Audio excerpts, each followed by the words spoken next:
What is up, everybody? Welcome to this week's episode of the Dense Pixels podcast.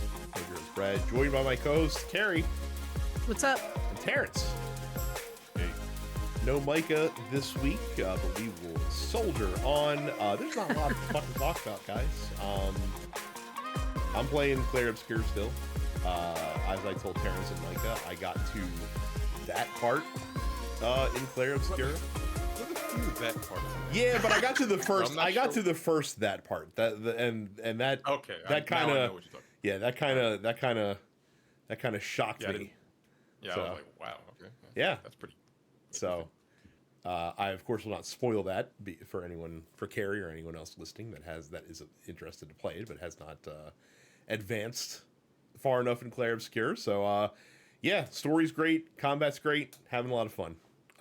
Terrence, you have finished Avowed. Yeah, finished it over the weekend. Finished it Saturday, and I really enjoyed it. I actually really like that game a lot. There are two things that I hate in that game, though, and I think I don't know if any reviewers actually brought this up, but two things that I hate is in the game, you like combat-wise, it's cool, it's really fun, but once you kill everything, that's it. No, they don't like respawn or anything like that? Nope. Interesting. Nothing. Okay. Nothing respawns. So I'm like, all right, I killed everything in this section, and okay, guess I'm just moving on. Like, because there's a lot of exploration also. So when you're like running around just exploring and you killed everything, it's just you just kind of look for chests and treasure, and it gets kind of boring because these levels aren't exactly small, right? They're kind of big. And the second thing is the upgrade system is a little weird, right? You have different tiers of loot. And like I have a sword that I got maybe in like hour 8 of the game that I just held through the entire game, and I just upgraded it. But the thing about it is, sometimes you run into enemies that are like 2 or 3 levels higher than you by mistake, and they hit like tanks, and you don't realize it you don't realize that they're like higher levels than you because the only indication is like the little tiny emblem that shows they're level 3 instead of 2. And they kick your ass. So that kind of threw me off in the very beginning of the game. And actually, there's 3 things that I hated. At the end of the game, there's a point of no return, just like every RPG, right? Because they tell you, it's literally called the point of no return in the game. You get to this point, but they're still like giving out weapons and shit. And again, like I said, once you kill everything, there's nothing left to fight.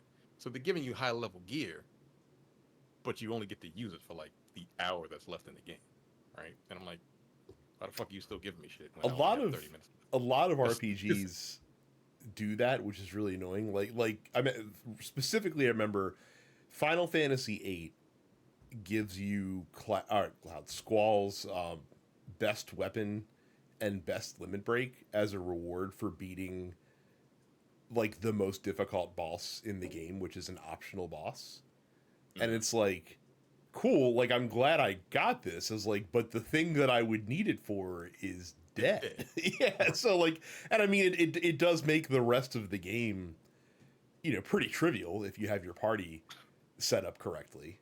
But yeah, like at the same time, like it's just like, okay, cool, like I'm glad that you gave me this reward. I was like, but I can't use it on the thing that I'd like to be able to use it on. So I see what you're saying, but like I'm getting these objects, and I'm like, there's no new game plus or anything like that. Once you beat the game, it's a wrap. So I'm like, I'm getting all this stuff, and I can't use it. I can't even go back to like stuff that I killed already because they're already dead, right? So I can't use it on anything but the last few enemies that are in the game. And I'm like, well, this is fucking stupid. Why did you give me this? It's interesting. It made me very angry. It was very strange. I'm like, okay, thanks, but I literally haven't. Well, the point of no return was like another hour and 45 minutes, which I was surprised that it was so much longer. But yeah, overall, like those were the 2 biggest issues. And it had some. It's a great game. There's some quality of life things like over encumbrance, right? Can we please please? No. Here's the thing. They have it. Let me finish. Okay. But here's the great thing about it. You can just teleport any of that shit that you don't want in your inventory to your stash. Okay, well you pick it up. You're like, I'm over encumbered, so I'm gonna just send it to this magical stash that I have. That's nice. In my camp, which was really cool. I was like, my petition is unless you're Kingdom Come Deliverance, where you're trying to be like a super It's realistic sim. realistic as possible. Right. Like, Like, because I can shouldn't we? be able to hold 20,000 swords to begin with. That's Right. dumb. Can we please So, just stop doing over encumbrance as a game mechanic, Bethesda? Like, I'm looking specifically in your direction. right. Oh Funny, I man. went back to Skyrim, right?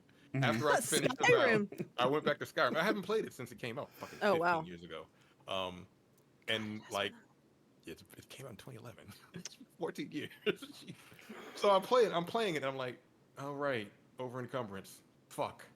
I don't have a magical stash. Okay, well, I don't want to play this no more. I mean, I'm still playing it. It's like they have like I was picking up the dragon bones because they're worth a lot of money, right? When you sell them, Oh yeah, and but they're so heavy. they're incredibly heavy. And I'm like, well, I can only carry 3, and I was already damn near over encumbered, so I had to leave a sword. And I went back to town, and like the townsfolk have like no money in their fucking like they're broke. All of the vendors are fucking broke. They didn't even have the money to give me. And that was the other thing in Avowed. I'm like, they just have infinite money. You sell a whole bunch of stuff, you can sell it all.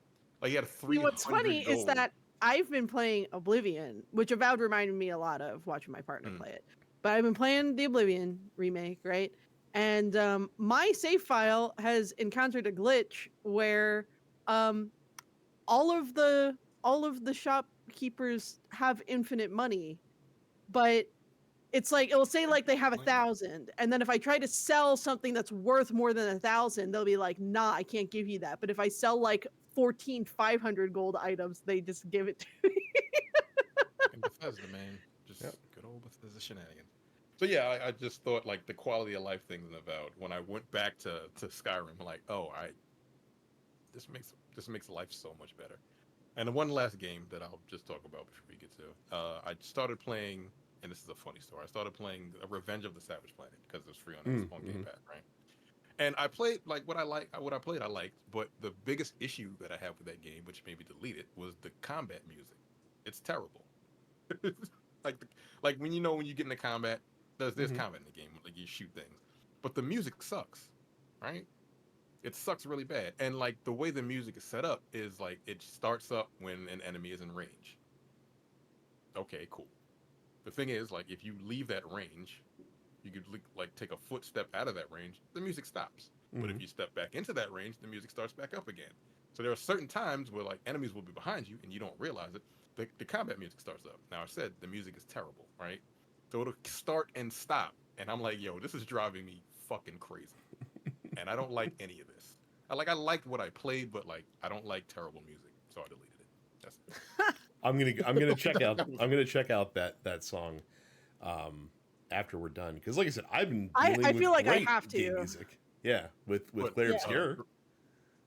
Claire Obscure is no, interesting because Claire Obscure, you can kind of tell that it's a guy. So they just like found this dude on SoundCloud, Mhm. which is really funny. Wish that would happen to me.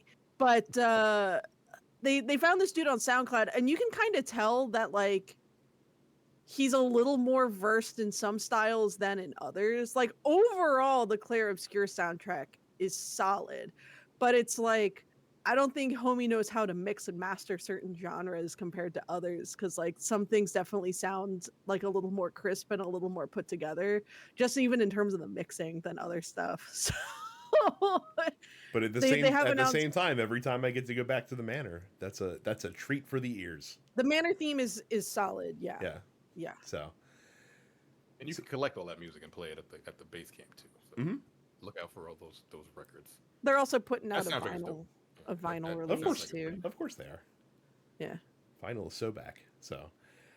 It's been back. I know it has been back, to be fair. So, the only new game I played is a game that came out last week that I think it's a really good game, and it's not going to get its due just because of the genre that it's in. It's a small independent title. It's called Drop Duchy, which it kind of presents itself as, hey, what if roguelike deck builder, and Tetris, because essentially the core gameplay loop is you're going down a multi-path roguelike map, and Mhm. you have a mixture of resource gathering encounters and combat encounters, and in each encounter you go into, you have kind of a deck of tiles, right, of polyomino tiles that are different types of terrain, but also the buildings that you have access to, which are a mixture of like production buildings and military buildings. And you drop them down one at a time in a Tetris like field. And you try to get the buildings that you have synergized with the terrain. And every time you complete a row, you get resources based on what type of terrain is in that row.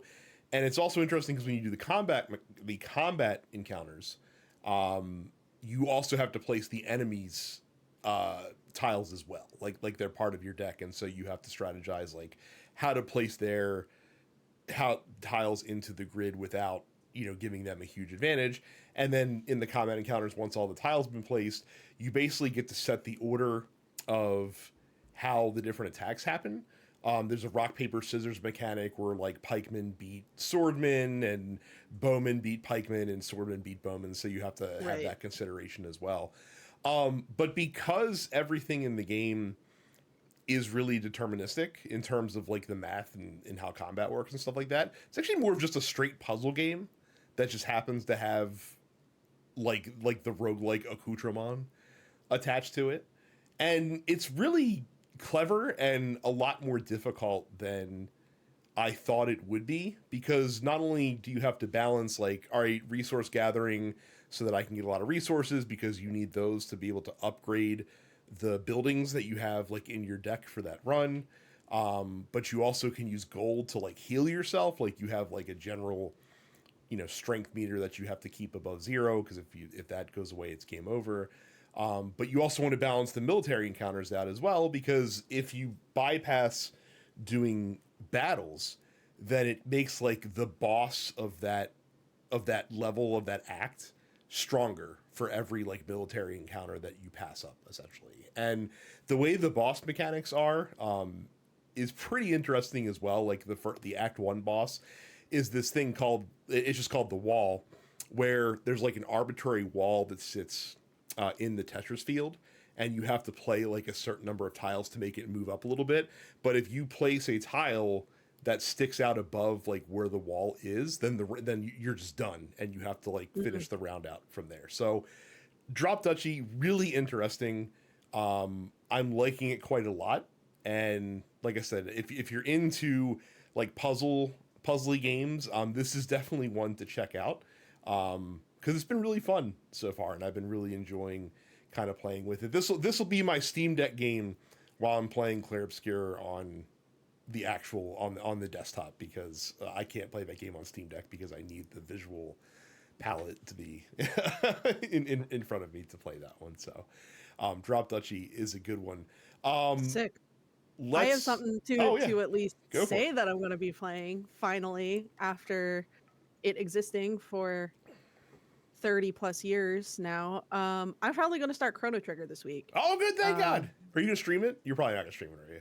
I'm not going to stream it. I'm probably just going to like hang out in a couple different Discords and like stream it to those Discords. So maybe I'll spend some time in the Dense Pixels Discord streaming it to that too.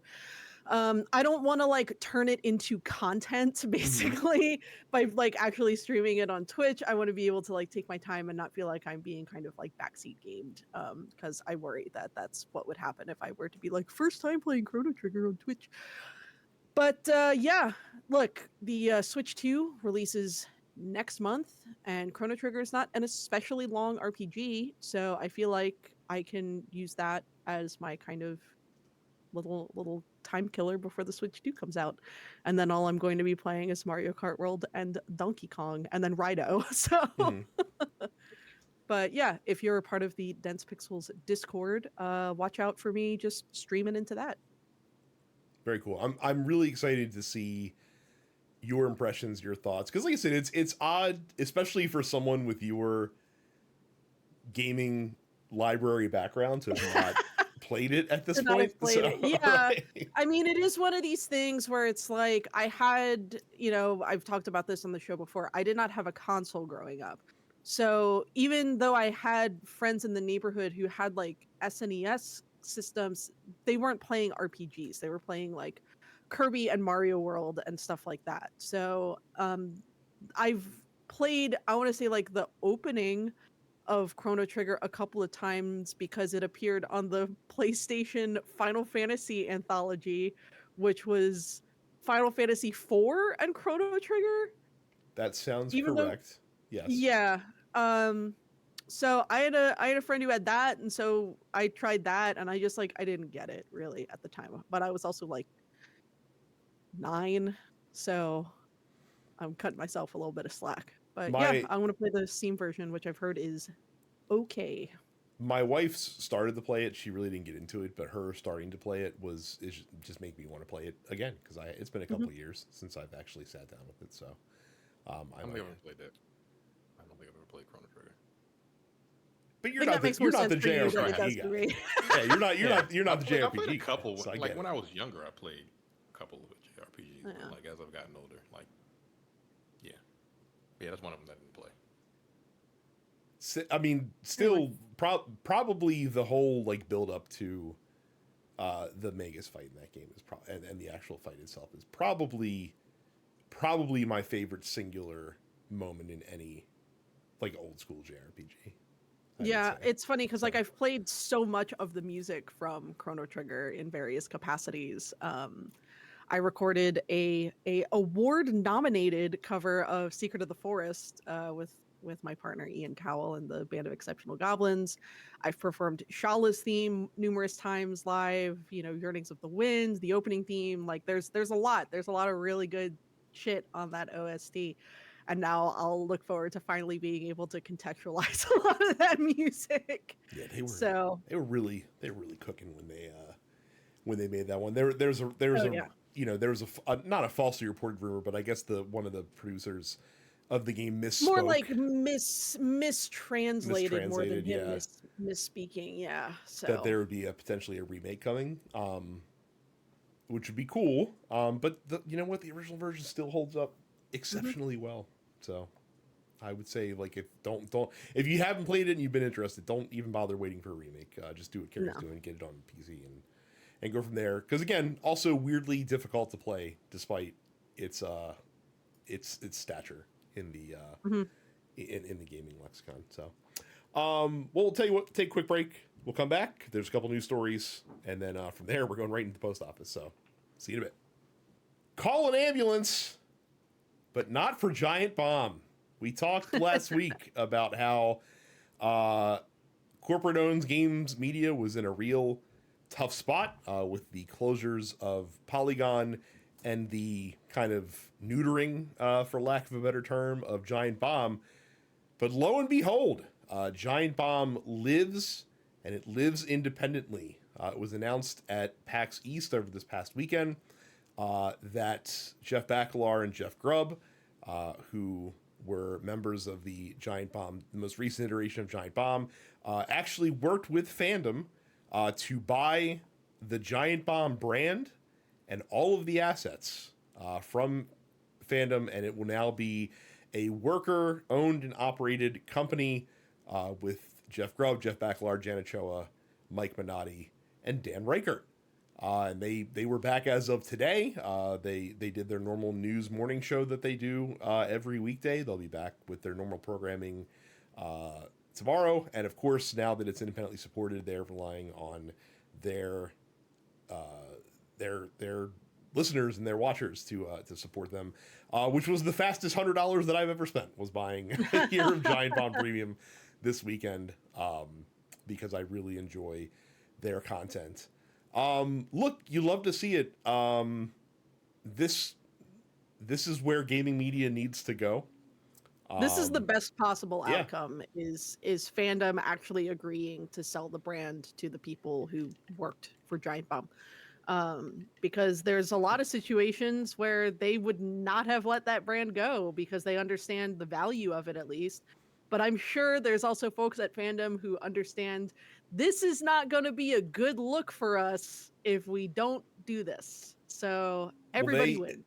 I mean, in talking about how this deal came together, they even mentioned that Fandom listened to the fact that like all of their fans like got really loud and belligerent after everything kind of went down, and realized like, oh shit, like probably for the the best thing to do for Giant Bomb is actually for us to sell it to the people who are actually making it. Also, the best thing to do for fandom. Right. 100%. It's a PR move. How much they for paid? sure. That's the real question: is how much did fandom value? I mean, yeah, we'll give it Giant back to Bomb? you. I can't imagine. I bet you it's not as much as you think, just because, again, like, I think fandom came to realize very quickly that Giant Bomb, without the people that made Giant Bomb what Giant Bomb is kind of worthless, right? Like, it doesn't. It's not Giant Bomb. It's different. It's a similar situation. So when Sid Meier first started the Civilization series, and I can't remember the name of the original company who made it before he spun off and made Firaxis, but it was always called like Sid Meier's Civilization, right? And then I think Activision in the late 90s bought the original company, and so they owned all the rights to the Civilization franchise, and Activision released 2 games under the Civilization moniker, and they sold for dog shit because they weren't Sid Meier's Civilization, they were just Civilization. And they very quickly realized that, like, without Sid Meier, the Civilization brand was kind of worthless, so they sold it to Sid Meier for nothing, basically. And then so Sid Meier was able to continue making Civ games. And again, it's a very similar thing here, is that when you have people and personalities that are so strongly identified with a brand, they kind of become the brand, and that's the strength, and that's what we were talking about last week. So I wouldn't be surprised, like, if fandom let it go for relatively little. I think maybe what they got money for was all the content, like the archive and the website and everything else that kind of came along with it, because that does actually have value. But yeah, I mean, it's like what were they going to do with it? Especially after everything that happened, I don't think there was too much. And it's funny because this is a very different Jeremy Parrish, who used to be with OneUp.com way back in the day, kind of the Giant Bomb progenitor, if you will, in terms of like the games media space. I remember when he told an anecdote today, like how fortunate they are, is because when Ziff Davis bought OneUp.com and a lot of the people that made that site what it is left, Jeremy Parrish says he actually was able to get together like a 7-figure package to buy like OneUp.com and all the assets from Ziff Davis, and they wouldn't sell it because, there's too much value in the brand. And then they just let the site rot for a decade plus, essentially, which really which really pissed them off. Like, they're like, we have this thing that's valuable, and then they exerted no money from it, and and let it just kind of die on the vine. So it's very cool that this happened. Pretty, fans of the site and in games media in general were really jubilant about this news over the weekend. A big win for independent games media, and I think everyone was pretty happy to see this brand live on. So again, speaking of Ziff Davis, aren't they suing for OpenAI? They are. One of the rare, like, the worst guy makes a great point kind of examples, right? So yeah, they're suing OpenAI for OpenAI's scraping of copyrighted works to power its algorithm. Yeah. So, and I hope they win, which is not something that you expect to hear about Ziff Davis. I hope no giant corporation.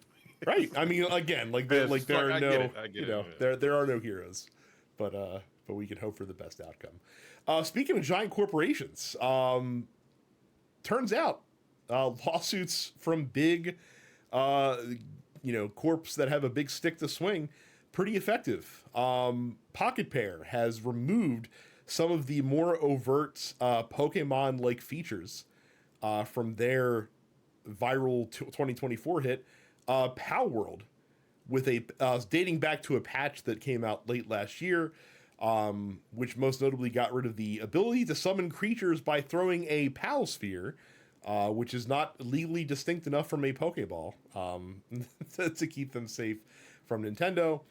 Pocket Pair basically last week admitted that, yes, as many speculated, these were indeed a result of the ongoing litigation, the reason why we did this stuff.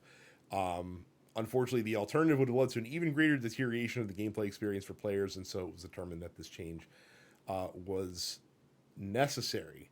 So yeah, like this of course this was going to happen, right? Like, of course PalWorld was going to have to make changes after making the Pokemon game that wasn't called Pokemon, essentially. Do they have a copyright on Pokeballs?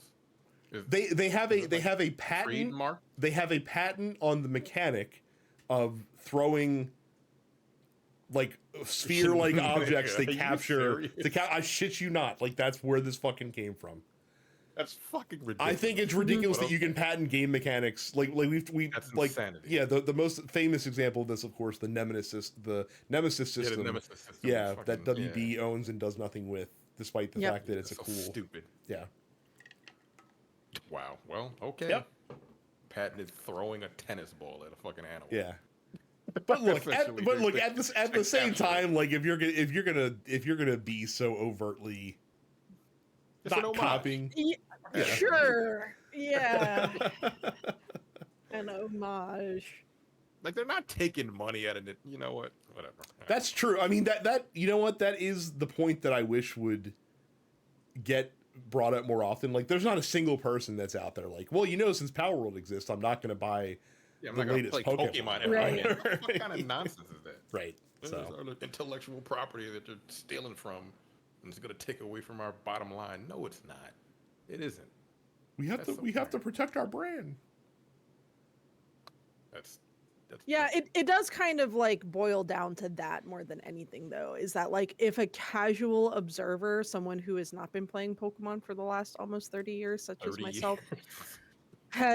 can like look at like gameplay of PalWorld and confuse it for Pokemon in any way, then yeah, they've, unfortunately, like it or not, they've got a case. So because like if the three of us all worked at fucking GameStop and we all know that the average 45-year-old white suburban mom does not know the difference, she is not going to figure it out.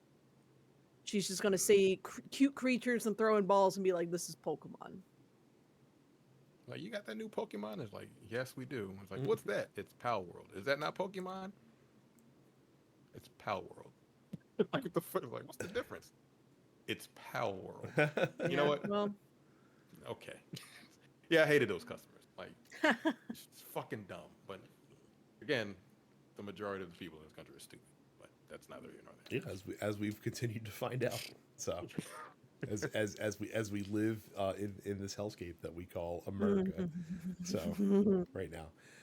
But yeah, I think the lesson here again, as usual, is don't try to step to Nintendo. Because again, like as I've heard it said many other places, like all of Nintendo's gaming decisions are made in Japan. Nintendo of America basically exists as a combination marketing firm and law firm. Like that's all that they fucking do. They literally have lawyers on retainer looking for cases to pursue. Because what the fuck else are they going to do? Because they're not making any decisions on games. So that's basically it. So yeah, don't pee in Nintendo's pool, and you will generally be okay. Believe it or not, that is all of the news. So we're going to get right into the Dense Pixels post office. Don't forget to join our Discord by going to densepixels.com/fans, and we'll start with Beach Boy, who says, which fictional game world would you want the current administration to live in? I've never played this game, but I've read and watched the anime. I'd love to see Donald Trump live out the Attack on Titan games. And then they said, actually, we can expand it to movies or TV shows as well, as there's a lot of folks that they'd like to see get the ending of Con Air, Cyrus the Virus style, in the current administration.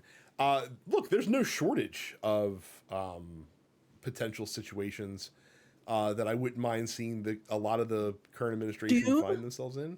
Yeah. That's a good one. Inferno. Yep. Like the actual plane of Oblivion. Yep. If we're going to keep with this Nick Cage movies, The Rock, like all of the different ways that the evil military guys die in The Rock would be pretty cool. Superman 2. We can kind of work with Superman 2. Yeah, send them to the Phantom Zone. The plastic S that he threw on. No, that was like a net. No, we're gonna Phantom Zone all these fools. Surviving the game, except that they don't have like an iced tea level person on their side. That's a deep cut for No Time to Bleed fans out there. Somehow we never covered surviving the game. I don't know how we that was a massive oversight on our part. Yeah. The Matrix, but the real world. Yeah. You know. That's Yeah. There's a bunch of places. Titanic, but like Yeah. just on the boat, like not in like the world at large, like just on the boat. Donald Trump would absolutely try to pull the Billy Zane. Right. He'd be like, I got a kid. Like, shut the fuck up. I got a child here. Let me on. Okay. Yeah, no, thank you. He would absolutely be that guy. He 100. That should have made me mad. Oh shit. Javal asks, following up on the previous pod's discussion about supporting independent creators in media, what are some folks that are doing great independent work out there that you would recommend giving a follow? Does not necessarily have to be gaming related. So this is interesting because I think there's a lot of really great independent journalism happening out there, but I think the best thing that you can do is just sort of like look within your market. Chances are there is like a fully independent, newspaper or media outlet of some sort, whether it's like a community paper or city paper or what have you. So I would start there. As far as like independent games media, it's a great question. Us? Yeah. Start with us. densepixels.com/premium. Support your friendly local. What like independent games media are there out there like online? In so much that like things like that like aren't owned or like self-owned, aren't owned Right, by like yeah, a that's what I larger mean. conglomerate. Giant Bomb, I don't Kind of know. Funny, Min Max, Okay. Remap, I like Nextlander, Second Wind, which is all the former I ain't heard escapist that shit. folks. Yeah, there's definitely quite a few of them out there. If you're an RPG fan, Axe of the Blood God is a pretty good group to check out as well.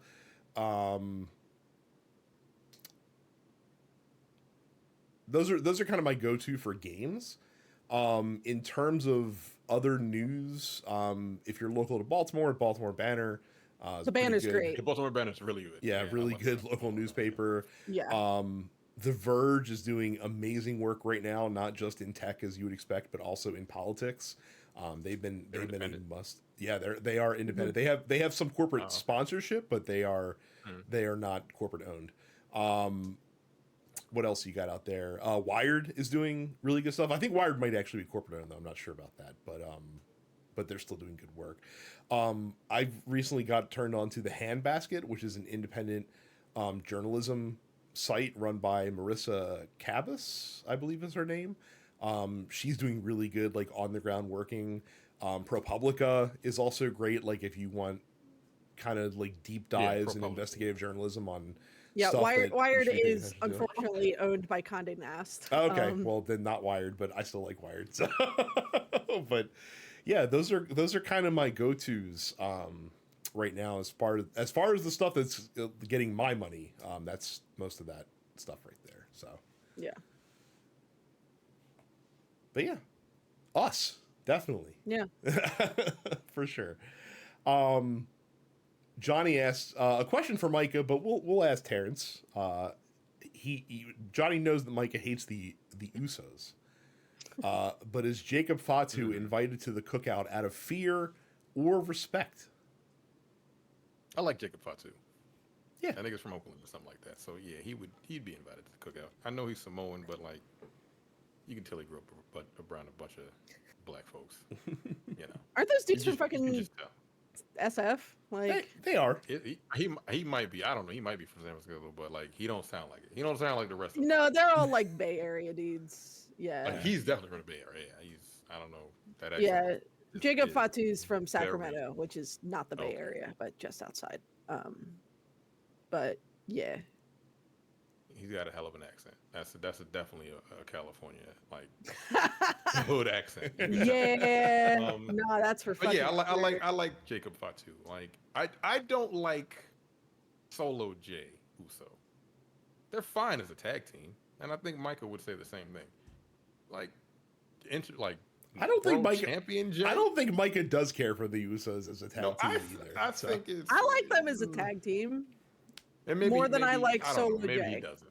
But like Solo J fucking sucks. I'm sorry. Like I got the same hate for Solo J as Micah does. I don't like that character. I don't like the yeeting shit. I don't like the fact that he's a champion. I hate the way that he walks, the way that he talks. I hate the way that he dresses.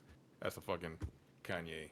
I mean, not a Kanye. God damn, what the fuck? That was a Kendrick Lamar line. Anyway, I will say. yeah, he just pisses me off. I will say that on the latest, I caught his promo on the latest Raw, and just seeing him wearing the world title belt, it's just kind of weird. Like it just Doesn't seem right. It doesn't. It's just right. off. It's off. That was a wild ass fucking promo of Paul Heyman coming out and doing what he's done best for the last several decades.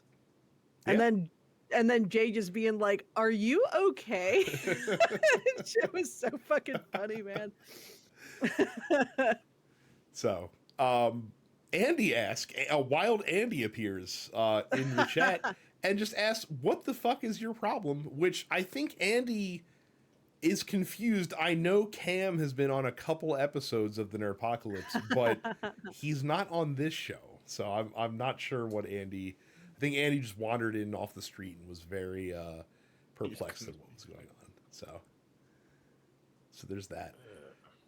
Film Wander asks, favorite Sabu match. Yeah, so for those who did not hear, Sabu passed away, unfortunately, at the age of 60 this past weekend. Fucking young, man.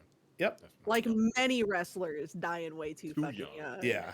However, I don't have an answer to this because I was not a I've big... never seen a Sabu match. Well, I've seen a Sabu match, but like I was I've not seen clips of Sabu matches. I've never seen a full match. I wasn't an ECW guy back in the day, so Yeah. like I didn't really have an occasion to watch that. And again, like even back then, I find the deathmatch stuff really like off-putting, just from a general, wrestling standpoint. Yeah, I was watching. Like they had Dark Side of the Ring has a new season out, right? And they did the Hell in a Cell match with Mankind and the Undertaker that they've done 1,000 times. There's been like 10 documentaries on that fucking match. Right, I but mean, like it's- Even back then, it's his coup de grace, if you will.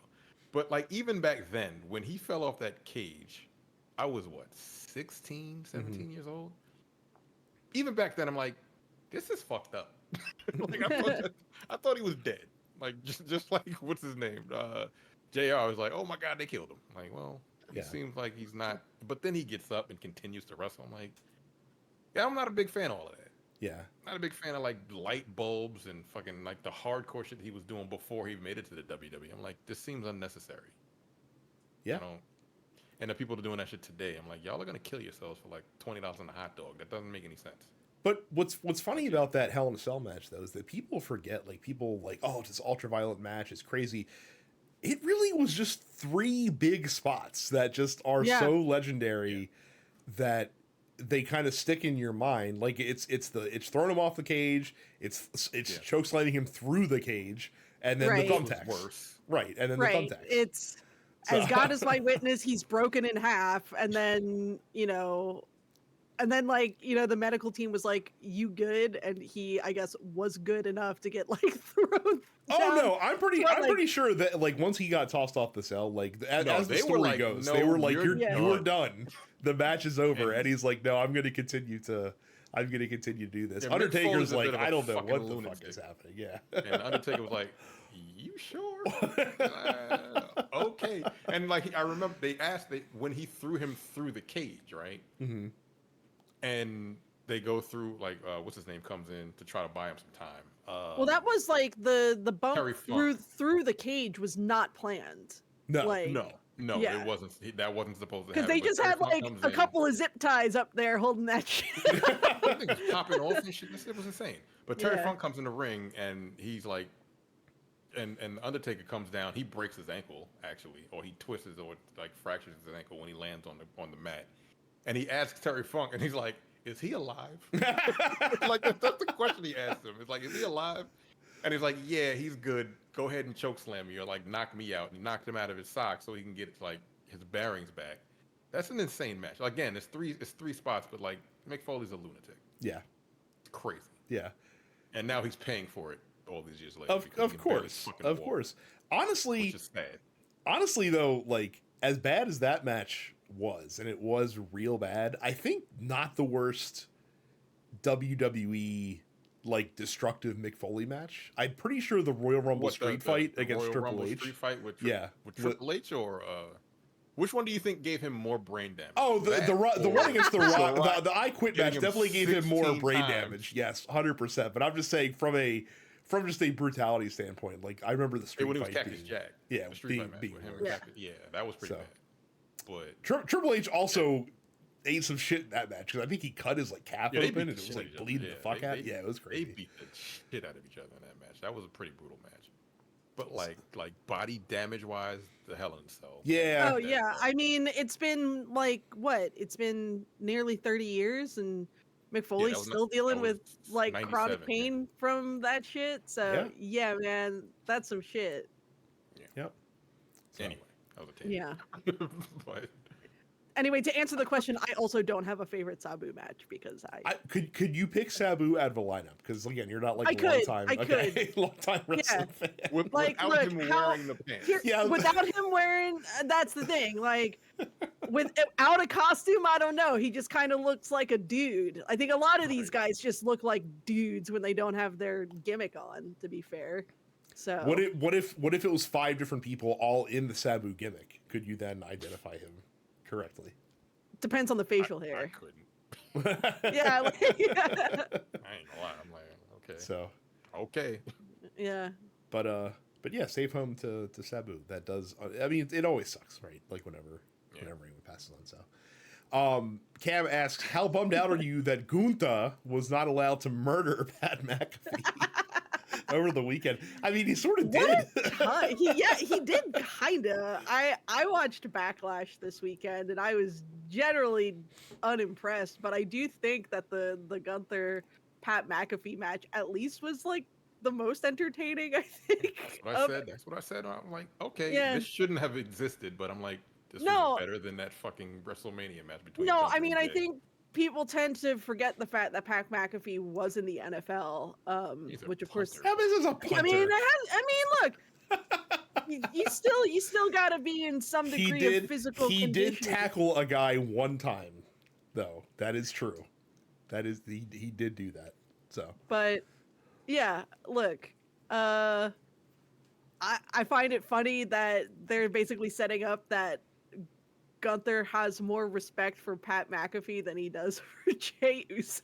I have more respect for Pat McAfee than Jey Uso on the ring. I really just don't like him solo. I kind of hate it. I really do. But no, that match was actually was a pretty fun match considering. Like I didn't expect anything from it. I mean, Gunther should have destroyed him, but it was fun for what it was. I mean it is fun to in it. watch someone get their ass kicked a lot sometimes. Yeah. It is. I think it was the whole like Gunther was like toying with him, right? And then he showed a little more gusto than Gunther was anticipating, and now that whole stupid ass storyline is over. Yeah, generally a waste of time. And Michael I Cole think. in there. I'm like, all right, that's Michael Cole came in. Yeah, It was fine. It was a fine match. Yeah. So, everybody else retaining, I thought was just. Well, see, Carrie, like, welcome to the unfortunate downside of the first post WrestleMania right after pay-per-view. I mean, here's the thing. I understand Dominic. I understand Cena. I even understand Jacob Fatu. I thought that could have gone another way, but whatever, right? But what I don't understand is Lyra Valkyria retaining because the Women's Intercontinental was not up for not up for grabs at WrestleMania. So I thought, and I think a lot of other people thought too, that Becky would get it at Backlash. But then they didn't do that. And so it's like, what are we doing with either of these women right now? it depends on. I mean, retire again. Yeah, we don't know the future for that story, so we'll see where Lyra it goes. Valkyria is fucking boring. I mean, I sorry. agree with that as well. But that's just my opinion. Yeah, the She's only just, the only reason she got bird wings that she puts on sometime. That's neat. yeah the only reason Backlash has been really good the past 2 years is because they've done it in other countries, and like literally like that's one of the Yeah, only that reasons. 2023 backlash was fucking awesome. Yeah, and It also was so good. And because one in like Puerto they Rico, they man, ran listen. that WrestleMania was so packed, they basically ran like WrestleMania caliber matches. Like Bad Bunny versus Damian Priest should have been at Had WrestleMania. no right to be as Yeah. good as it was. First of all, So like it was a fucking great match. And again, like I said during WrestleMania, that the Bianca Belair and Io Sky should have been by themselves, but that turned out to be like one of the best matches of the weekend. But that match in Puerto Rico with Bianca Belair and Io Sky was one of the best matches on that card. Yep. Back in like 2023. That match was amazing. Yeah, that card was really good, just all around. That Puerto Rico card, that crowd with that card, and last man. year, like I said, last year was good too. They were in France. I don't remember last year. Last year's what matches did they have at Backlash? I last year? don't remember. the only one that I remember happening was Cody versus it was Cody and no, it was Kevin. Cody had to wrestle solo. That's what it was. Yeah, Cody wrestled It solo. was the Bloodline. So Solo Sikoa and Tama Tonga Oh, okay. tag team street fight against Kevin Owens and Randy Orton. Who did Cody Rhodes wrestle then? Cody Rhodes wrestled AJ Styles. Oh, I don't remember the match. I don't remember that. But I remember the crowd. The crowd was fire though for that whole. No, it was France. They were Yeah, wild. Yeah. It was the tag team street fight, and then Bailey in Naomi and Tiffany Stratton triple threat match. Damian Priest versus Jey Uso.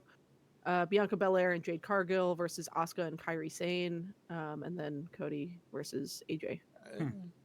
Okay. So the crowd doing a lot of heavy lifting on that during that event. I'm So sitting there looking at this card. I'm like, this looks Yeah. kind of whack. But the crowd was amazing. So like a crowd. What's wild can, is that can they're pump starting a to whole fucking announce show. the next Saturday night's main event, and that's Yeah, already Jey going to Uso- be. Jey Uso was wrestling who? Logan Paul. Oh yeah, Jey Uso versus Logan Paul, and then Seth Rollins and Braun Breaker versus CM Punk and Sami Zayn was just announced. Oh, okay. So That'll be interesting. So,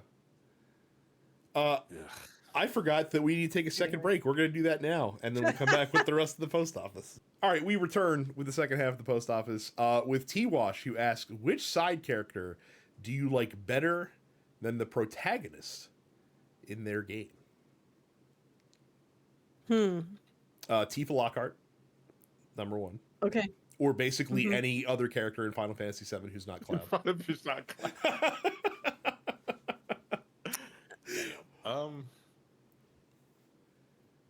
Honestly, any RPG where you're like any like first person RPG where you have a companion with you, if you don't have any dialogue. Sometimes. Yeah. Sometimes that companion can be really fucking annoying. So yeah, like Kai in Avowed is pretty cool. I like Giada in Avowed. I'm going recent characters. I'm trying to think of anybody. I think In every particular. character who isn't Sora is more entertaining and likable than Sora in Kingdom Hearts. Everyone loves Garrus in Mass Effect. oh, that's true. Yeah, Garrus is a good one. You know. Fucking Majima Yeah. over Kiryu. I don't know though, because people really like Kiryu. Like, it's not like Kiryu is unloved by. They're not asking like.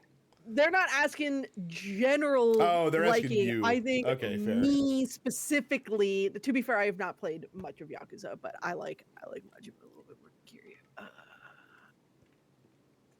Yeah, I can't. trying to like just look through my fucking. Is it fair to story. like if you have a silent protagonist, is it fair to hold that against them when determining? I would like. Part of me wanted to say like, oh, I liked Yusuke more than I liked the protagonist of Persona 5, but I don't know that that's necessarily fair, because like the Persona, protags are, as of 3, are kind of supposed to be like your self-insert basically.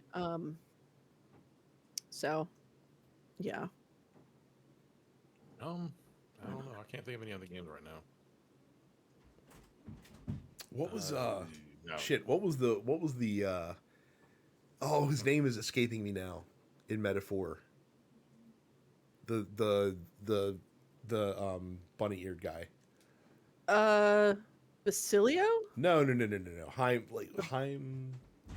Oh, the bat. Yeah. It's not Heimdall. Well, I don't know why Heimdall keeps. Heismay. Heismay. There we go. Ripped. Yeah, Heismay Ripped. I also Heismay is almost called awesome. him Heimdall, and I was like, not right. No. Yeah. Bunny eared. No, they're bats. That's true. Yes. Correct. Yeah. Metaphor's a good one as far as like the side characters. Yeah, they're all. I think they're all good. Actually. Man, like Heismay's story got me real good. I really liked Basilio. Basilio's my boy. Juna, I really liked.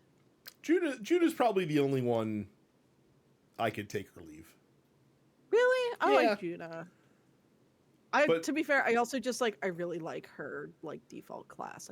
She's fucking strong. But Stroll fucking rules. Hulkenberg fucking rules. Hulkenberg is this like incredibly chaotic presence, and I love her very much. Yeah. They all good. The entire Metaphor cast is probably better than the pro tag in that game. Agreed. And the pro tag's good. I like Will a lot. But I would rather hang out with Hulkenberg. Even Gallica is solid. So good. Yeah, Gallica's great. Like I said, but usually that character, like that companion that's attached to your hip in those games, is really annoying. But Gallica. So all of those side characters in your team got like all of these exotic names, but the protagonist names is Will. That's his default name, and it's a metaphor. Refantasio, Terrence. Yeah. Okay. You say so. Yeah. We call that a double entendre. I'll explain after the show. I don't want to spoil anything. Yeah. But yeah, all the characters, really, really good cast characters in Metaphor. That's probably the one. Like as far as like bang for buck, that's probably the one. Yeah. Beach Boy asks, has a gaming moment or game in general ever been ruined by a friend or loved one? For example, my only son had saved a new game over my 100% completed Breath of the Wild file. Everything was maxed out, including the DLC. When I was but a wee lass, I know my sister on more than one occasion saved over my Pokemon files, and I was hella pissed off at her. But I was like 9, so I think she was like 4. Mm-hmm. So, you live and learn. And ultimately, I got her Game Boy Advance SP in the end because she doesn't play video games as an adult because she is lame. I honestly don't think so. I've been ruined. I'm kidding. I love my sister. I've had a physical game ruined by my cousin when he put my gold Legend of Zelda cartridge in a sprinkler when he was a child. That was in a sprinkler? Fun. Yeah. How does that work? He took the game outside and he just put it in the sprinkler, like he just put it, sprinkler cartridge, just not like the sprinkler. He was like following the sprinkler with the cartridge, like for some fucking reason, and it was fun. I'm so sorry. That was back in like 1980. Yeah, this feels like some 1987 shit. Like he was born in 86, so he would have been like 3 years old. It was like 89, okay. So I wasn't a big fan of that, But that's ruining. That was ruining a physical game, not ruining any like a moment in the game. I don't think I've ever had a moment ruined for me in a game that I wanted to play.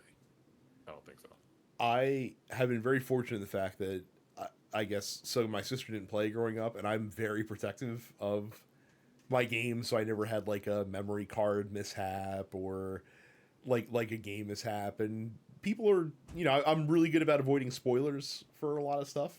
So I've never had any like major story points spoiled for me. I guess, or at least anything. So, fortunately, I've not encountered this, but I can imagine what it would be like losing your 100% complete Breath of the Wild save file, especially those damn Korok seeds. Because who has the time That's for some shit. for such a thing? And finally, C. Kent asks, who is your most overrated musical act? The Beatles. I knew you were going to say that. I'm going to co-sign that. Believe it or not, for as white as I am, I'm going to co-sign that. Like, I don't understand. I don't get Look, it. Maybe here's you the thing. needed to be alive. And Here's the white thing. back in the 60s. You did have to be alive and you did have to be white. I understand the impact that the Beatles and the British invasion at large had because my parents were both born in the early 50s. So they were in adolescence when the Beatles hit. And so both of my parents saw the Beatles live. And I understand the kind of cultural moment that the Beatles created for whites in the United States of America. That being said, I do not want to listen to the Beatles. I do not think that many Beatles songs are particularly good. I think there are many that are, but there are too many people who think that the Beatles are the end all be all of rock music, that popular rock music started with the Beatles, which is not just whitewashing, but incorrectly whitewashing, because if you want to whitewash it, you should say that it started with Buddy Holly. But no, I think the Beatles are hella overrated, and I'm speaking as someone who listened to a lot of the Beatles as a kid. There's some Beatles songs that I think absolutely fuck. Hey Bulldog rips. Most everything else, eh. But my personal choice, and this might be sacrilege, again coming from a white, Nirvana. I think Nirvana. I don't like either of these answers so far. It's really... I think Nirvana would not have the kind of reverence that they have today if Kurt Cobain was still alive. I think people would still... I'm not going to argue that at all. Like I've said very blithely in the past that what happened to Kurt Cobain was probably the best marketing thing that could have happened to Nirvana. Honestly, I remember when that happened. Right. Yeah, I think there was people crying in school. Yeah. Yeah. I think Nirvana is held in a certain reverence because of what happened to Kurt Cobain.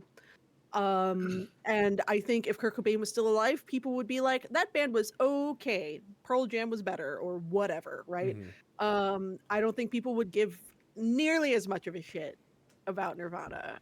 What songs are I know it Smells Like Teen Spirit. What other songs are there? Come As You Are. Yeah. Okay, I know that song. Yeah. See, I'm bad with names. No, I'm bad with names, but there's I'm also six or seven bad with names. Really good Nirvana songs. About a Girl, I guess is. I'm not a big fan of About a Girl. Heart Shaped Box, really good. In Bloom, excellent. Lithium, excellent. Yeah, I disagree with you on this one. That's okay. It's your opinion. Oh, I don't. I don't have contemporarily. Time. Yeah, I don't have time to get into the reason why I think you're wrong about the Beatles, but more contemporarily, I think Sleep Token is hella fucking overrated. I don't think there are a lot of people who I am very close friends with who swear by Sleep Token. I just don't think they're very good. I don't like them very much. What the fuck is Sleep Token? I've never even heard of Sleep Token. They're a contemporary rock, alt metal, prog metal kind of band. Yeah, I guess they're more popular in the fucking guitarist circles that I exist in. But yeah, Sleep Token's been pretty popular as of late, and I don't like them. I don't think they're very good. This is so my answer for this is an opinion that I have strongly held literally since my early teen years. And for the past 30 years, for the life of me, I cannot fathom why this band gets the acclamation and why so many people like their music, that is U2. I do not 100%, understand dude, fuck you, what people man. find appealing about They're U2. not good. They're not good. I'm so 100% on board with you on that. I don't get it. No, I don't understand. Remember when they made everybody listen to YouTube iPod through came out. Apple? Yeah. Yeah, and they just put it on their fucking phone. Yeah. Yeah. I feel have nothing like to say about that. I feel like the only people that like U2 are like, you know what? Like I really like Bruce Springsteen, but I just wish he was more Irish, and that's kind of what U2 is basically. It's just, Yeah, and I'm also kind of am Bruce Springsteen myself, but I don't think Bruce Springsteen is overrated. He's not for me. No, I think Bono has a very punchable face, and I don't really know how else to describe it. I don't like U2. I don't like U2's music. I'm just completely Awful. indifferent on YouTube. I'm just like, whatever. Look, I've tried. exist. I've tried. They Like exist. I've listened to several YouTube albums. U2 Across is one of the many eras, handful yeah. of bands where if I'm like, for whatever reason, have like the radio on and a U2 song comes on, I will immediately fucking turn it off. Yeah, no, They I'm are in the up there same- for in the me same boat. with Train and Maroon 5. That's my holy fucking trinity of shitty white people. I will say, You wanna know what's funny about Maroon 5? Black people love Maroon 5. you know, look, You may I not don't know understand because that dude looks like a walking STD. I don't get that. Wow, God, I will dang. say, Am I wrong? Adam Levine? Adam Levine looks like a cluster of syphilis cells made a wish upon a star and became a real boy. he does look like Post Malone's more well-to-do brother. That's what he actually looks like. Post Malone just looks like a bum. Right. I don't know what the fuck going on with that dude. Look, Carrie, I'm generally with you. However, that first Maroon 5 album does indeed slap. I disagree. The first one. I think it Just the it first one. slapped What's the at the first one? time, but unfortunately at the time was like 2003. That was what? Am I getting that right? Songs About Jane. what's the first song? 2002. Songs About Jane was the debut album, yes. Yeah, Songs About Jane came out in 2002, and that has a lot of songs that I fucking hate on it, including but not limited to Harder to Breathe, This Love, She Will Be Loved, and Sunday Morning. I hate all of those songs so deeply. It's like I get mad when I hear certain Maroon 5 songs, and half of the songs about Jane contain those songs. I cannot stand Maroon 5. I hate Maroon 5 so much. It's a physical those reaction. It's a physical reaction. I can't do it, man. I can't do it. Oh shit, that's funny. And look, and again, like I give these takes as someone whose favorite bands definitely fall into many people's overrated categories. So like, I totally Who are your understand. favorite bands? Dave Matthews Band and Oasis. I I don't have a problem with Yeah. either one of them. Yeah. I just don't I understand half the don't words them niggas be personally talking have a about. problem with It's either called one Dave of Matthews them. Band. There's a I lot of people think- who have a problem with DMB for some reason. I don't understand where the vitriol comes from. I don't have but- any kind of problem with DMV. It's like it's not for me. I like Crash Into You. That's a nice song. I like that one. Yeah. Yeah. But yeah, you too. I just I I also again, like some I'm of my just favorite completely bands are indifferent also to you some two. that like people really don't fucking like. Don't Like hate, I'm a don't big love. I'm a big fan of Ghost, and Ghost is very polarizing to people. So look, I get it, but Maroon 5 can fucking fall off a cliff for all I care. I just if What I do go you the guys rest think of my on life, Linkin Park. There's another group. You know, I was gonna mention that is Oh. my Black folks second Linkin as Park. my second one is Linkin Park. I do Linkin not Park. understand the appeal. I don't think Oh, about Linkin okay. Park, but I also here's the thing. I There- do there's understand lot the of appeal people who because really of the think fact like that Linkin Park. I bought their first fucking 2 albums. I Like, literally I bought am them. 10 years younger than you two, which means that like I was of the age of peak young teen angst that Linkin Park was going to. Linkin Park Right. literally got big when I was in high school. Like I was right there for Yeah, the whole. I I for feel the like whole here's the rise. thing. Yeah. One I even kind of Linkin feel Park. like Linkin Park appealed more to the middle school crowd. If I'm being, I don't know, man. They're not for me, but I get it. Anyway. Yeah, I think I bought that first album when it came out, like 2001, right? I was 20, I believe. Yeah. God damn, I'm fucking old. I was like 3 years out of high school when that shit came out. Hybrid Theory came out in October Hybrid 2000. Theory and Meteor, I bought those 2 albums. Yeah, 2000, 2003. Yeah. Okay, yeah. I had both of those. I like Linkin Park. So. Yeah. No, I'm not. They're also another like change the station kind of band when they pop up. Oh, really? For me. Yeah. Yeah. Like I just really don't. Though I think we're better off as a society having moved past the era of peak like rap rock. Like I think that was a real bad. You time don't like for all new of us. metal? It's a real bad time for. No, there's one new metal band that I like, and that is Deftones. Okay. And that's the only one. Everything else can fuck off. Deftones is very good. Deftones should have had the success that Linkin Park had. Is what I'm saying. Not that Deftones have been unsuccessful, but they're way better. Right. I was gonna say, they've had certainly success on their own. Anyway. So. That was anyway, fun. if you like Maroon 5 or Train, if you regularly listen to Maroon 5, Train, or U2, we cannot be friends. Look, I didn't have Train. Is well, that I had the Drops Train. of Jupiter? I had the Drops of Jupiter album. Yeah, Oh I mean that my was. God. I hate that fucking. That was a song. moment. That was a moment. Yeah. Look, I don't still fuck with it, but I did own the CD back in the day when it came out. So. Oh man. Yeah. There's a YouTuber named Pat Finnerty, and he's a guitarist.